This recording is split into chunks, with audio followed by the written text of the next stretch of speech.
Hey guys, Michael Hunsucker here with Heartland Bowhunter, and deer season is right around the corner, and we're getting ready for deer season, and I'm constantly having to remind myself of some of these things as we prepare for season. So just wanted to kind of share with you guys 10 of my whitetail tips that are like must-have tips, whether it's in the field and out of the field. So number one, I always start with preparation. And that means getting stands ready like we're doing right now, clearing lanes, making sure your stands are safe to get in and out of. We're planting food plots now too. We're clearing areas, planting some fall food plots, just really getting all the things that we can ready for season before season starts. We're shooting our bows, making sure our equipment's dialed in. All of that type of stuff is crucial when it comes to preparing for the whitetail season. Once we're prepared for the whitetail season, scouting is number two. We spend a ton of time out in the field glassing. We spend a ton of time running trail cameras. Any way we can kind of observe deer movement without getting too intrusive. You never want to be super intrusive, be spreading scent, spooking deer, educating deer. And with the advent of cellular trail cameras has been huge for that. We can have cameras placed in spots where we typically don't frequent, but we can kind of keep tabs on deer. And then bean fields during the summer are one of my favorite places to glass and actually get inventory on bucks, kind of start to put some patterns together as we roll into the early season, which a lot of the deer are sticking to some of those patterns during the early season. So scouting is crucial as well. When it comes time to breaking down a property and trying to figure out where to start and where to hunt, I like to identify the limited resource. So the deer really need food, cover, and water to survive, and every property is a little bit different on the abundance and availability of those three things. And so a lot of times for me, I feel like food is the limiting factor for a lot of the properties that I'm hunting, whether it be either in Missouri or even out in Kansas. It kind of just varies, but finding that limited resource is going to narrow down one of the best places to hunt, because say water is the limited resource and there's only one fresh source of water on this couple 100-acre property. That is where the deer have to water. That's where they're going to be, and they're going to bed and stay close to that limited resource. So identifying the limited resource will definitely help you when it comes to the hunting aspects of things. When it comes time to diving into the property, I always like to hunt from the outside in, is what I like to say, especially if you got a window of time where you're hunting and you have some flexibility in your schedule.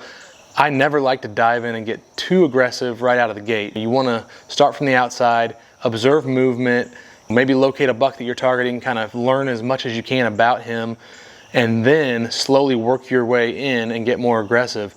You never want to just dive in and make that super aggressive move right out of the gate. So hunt from the outside in. Beyond that, hunting the conditions is another thing that we like to do. Obviously, if it comes time to, you have X amount of days that are off and you're off on the weekends, obviously you're limited to certain, days you can hunt. But in an ideal world, if you can wait for those high pressure, cold or cool fronts and consistent wind conditions, that's when you're going to find the most success. And so I use the term cool, cold front, lightly this time of year, being that it's early season. You may not get a huge shift in temperature, and it may, be 90 degrees and it's dropping down just to 80 or 75. The deer know that, they feel that, and they're going to be on their feet. So high pressure systems, cold, cool fronts, and steady wind is key. I know that I dealt with that. Seems like, last year was brutal when it came to the wind. I was getting light and swirly winds, changing winds all the time, and it just made it difficult to archery hunt when you're relying on deer that have incredible noses. So hunting the wind and hunting those conditions can help you be successful.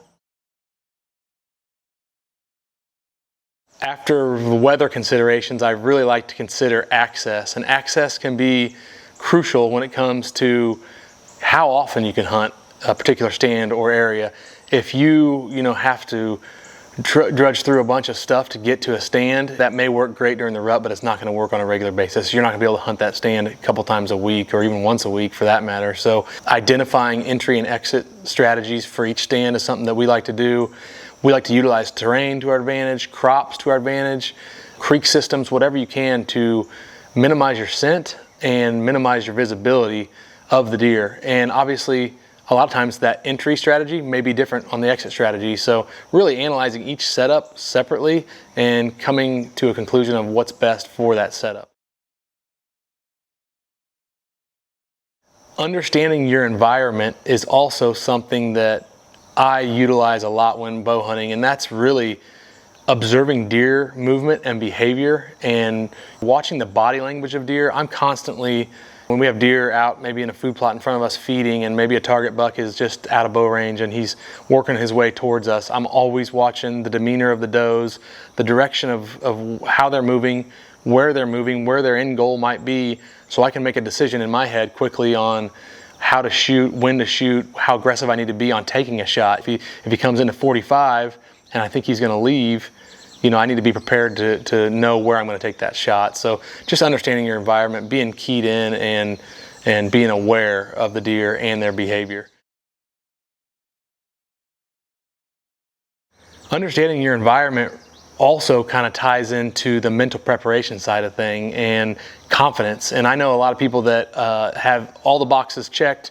You know, they have great setups, they put in a lot of time and effort in scouting and preparation, but when it comes to the heat of the moment, they absolutely just fall apart and lose it. And so really preparing yourself mentally for those situations is difficult to do, but it can be crucial when it comes to being successful, because you need to be as focused as possible in the heat of the moment when those split-second decisions make all the difference in the world. Confidence in your gear really translates over to that. Confidence in your hunting ability. You know, the more time you spend in the field, the more confidence you're going to get. And so having a ton of confidence and being extremely mentally prepared really will make a huge difference when it comes to time of the heat of the moment of a big buck coming in. And I've just seen so many people fall apart in that heat of the moment. And you know, just control your emotions until after the shot, follow the shot, watch the shot. And that kind of ties into the next thing, is pick a spot. Don't fall apart. Don't just put your pin on the deer, pull a trigger. Really hone in, really pick a spot, breathe. Everything you do in practice, just take your time, execute that shot. And then also, I always tell people to follow through, watch the arrow hit the target. A lot of people black out in the heat of the moment and they don't see where their arrow hit. And that kind of leads into my final point, which is when you take up the trail. Never push it. If you don't see the deer go down, or you don't hear the deer crash, that's kind of my rule of thumb, I'm backing out for a little while. Fortunately for us, we're filming all the time and have the shot on film, so we can go and review it and analyze it and then make a decision. But a lot of people don't have that luxury. And so just staying conscious in the heat of the moment, understanding where your arrow hit, and then deciding on how to proceed. Obviously, if you hit a deer further back, it's going to need more time. If it's a liver shot, gut shot, that type of stuff. If it's a shot that could be potentially non-lethal, or could be up high, no man's land areas where you don't know, I always err on the side of caution. I've just seen too many things go wrong, and even on shots that you think look perfect, I've seen things go wrong. So really, those are kind of my top 10 tips when it comes to archery hunting, big mature whitetail. So hopefully that can help you guys, get dialed in for this season, because I know I've been doing this a long time and I'm still in constant need of reminders, and I still catch myself learning along the way. So best of luck to you guys in the fall, and hope you see a lot of success.